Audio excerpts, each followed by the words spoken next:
Vean que el Señor me habló muy puntual. El Señor me habló sobre el cambio de escenario a nivel de posicionamiento dentro de la iglesia, de la dimensión de la religión a la dimensión de lo profético.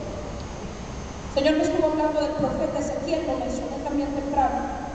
Les estuvo diciendo que mientras Ezequiel era sacerdote, no sé cuántos han leído en el libro de Ezequiel, en el capítulo 1, versículo 3, donde dice Ezequiel, dice Ezequiel, sacerdote, hijo de Buzi. ¿Sabe usted lo que era Ezequiel? Antes de ser profeta. ¿Qué era Ezequiel?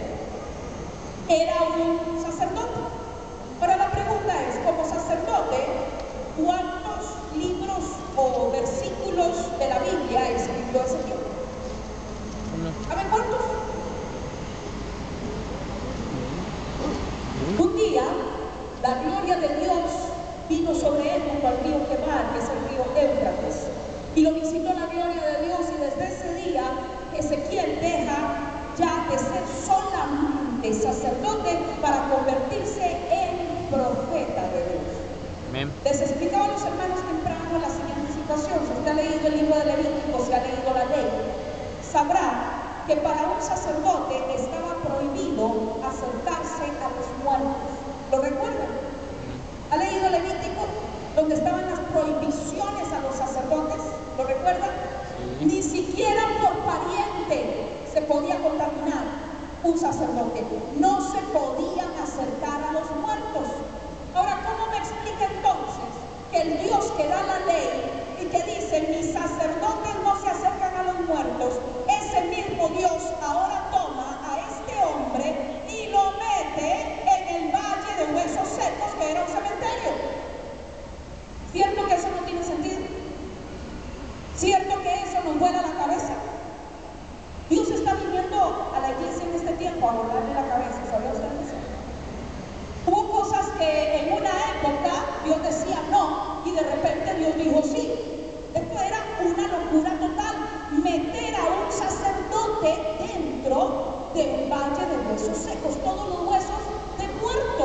Yo le pregunté al Espíritu Santo y le dije, yo no entiendo cómo es que tú dices una cosa y después lo autorizas para que lo haga, y no solo lo autorizas, sino que tú mismo lo metes ahí.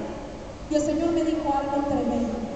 Me dijo, hija, cuando yo llevé a Ezequiel al valle de huesos secos, yo no lo llevé como sacerdote, porque como sacerdote se contaminaba.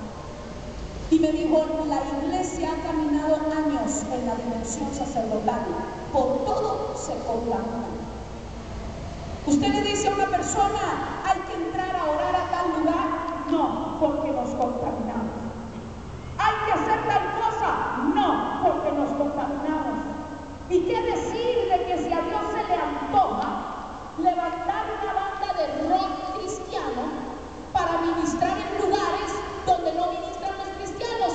No, porque se contamina. Esa es la mente sacerdotal.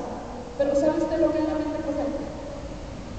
La mente profética no solamente va al lugar, no se contamina, sino que la mentalidad profética y la iglesia profética, Dios la mete en la atmósfera que antes lo contaminaba, para que esa iglesia profética empiece a transformar la atmósfera y la cambie conforme al diseño y al propósito de Dios.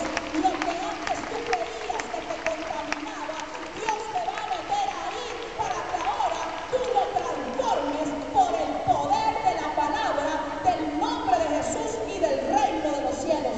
Estos son días, mis amados, donde Dios va a provocar los mayores cambios de escenario. Son días donde la mentalidad religiosa va a empezar a ser confrontada como nunca antes.